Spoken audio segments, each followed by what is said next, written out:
ஒருவேளை திரு எடப்பாடி பழனிசாமி திரு செங்கோட்டையன் கூறிய கருத்துக்களை அதில் இருக்கக்கூடிய நியாயத்தை உணர்ந்து பரிசீலிக்கலாம், இது தொடர்பாக யாராவது பேச்சுவார்த்தை நடத்துங்கள் என்று ஒரு குழுவை நியமித்தால் அது வரவேற்கத்தக்க முடிவாக இருக்கும். அதிமுக தொண்டர்கள் மத்தியிலே உற்சாகத்தையும் எழுச்சியையும் ஏற்படுத்தும். அவருடைய சுற்றுப்பயணத்தினுடைய நோக்கமும் நிறைவேறும். அது நடக்கப் போகிறதா என்பதுதான் நாம் பார்க்க வேண்டும். மாறாக அவர் முன்னாடி இப்போ 3 ஆப்ஷன் இருக்கிறது.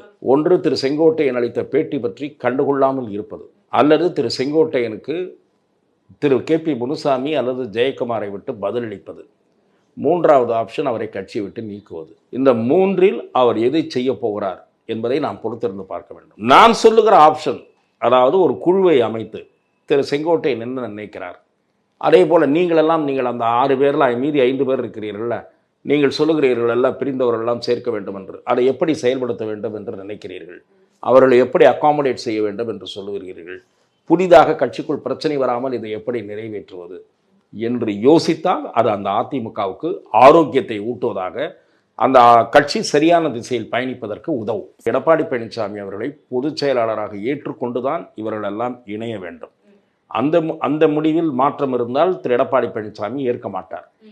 என்னை பொறுத்தவரை திரு எடப்பாடி பழனிசாமி அவர்கள் அவர்தான் தலைவர், அவர்தான் முதல்வர் வேட்பாளர் என்று ஏற்றுக்கொள்ளுகிற நிலை இருக்கிற சூழலில் நீங்கள் எல்லோரையும் இணைத்து கொண்டால் அதனால் கட்சிக்கு லாபமே தவிர நட்டம் அல்ல. அவரவர்களுக்கு உரிய மரியாதை, உரிய பொசிஷனை கட்சியில் கொடுங்கள். அவர்கள் வெளியே சென்றவர்கள், நமக்கும் அவருக்கும் கடந்த காலத்தில் வாக்குவாதம் ஏற்பட்டிருக்கிறது என்ற எண்ணத்தோடு இல்லாமல் அவரவர்களுக்கு உரிய கௌரவமான பதவியை கொடுங்கள். நீங்கள் தான் அந்த கட்சிக்கு தலைமை, நீங்கள் தான் முதல்வர் வேட்பாளராக இருக்க போகிறீர்கள் என்கிற அந்த சிந்தனையோடு கட்சியை வலிமைப்படுத்துவோம் என்ற நல்ல எண்ணத்தோடு செயல்பட்டால் அதிமுகவுக்கு நல்லது. இல்லை, பிடிவாதத்தோடு தான் இருப்பேன் என்று இருந்தால் இவர்களால் ஏற்படுகிற பிளவு, ஓட்டு பிளவு 4% 5% அது அதிமுகவுக்கு வர வேண்டியது, அந்த ஓட்டு போய்விடும்.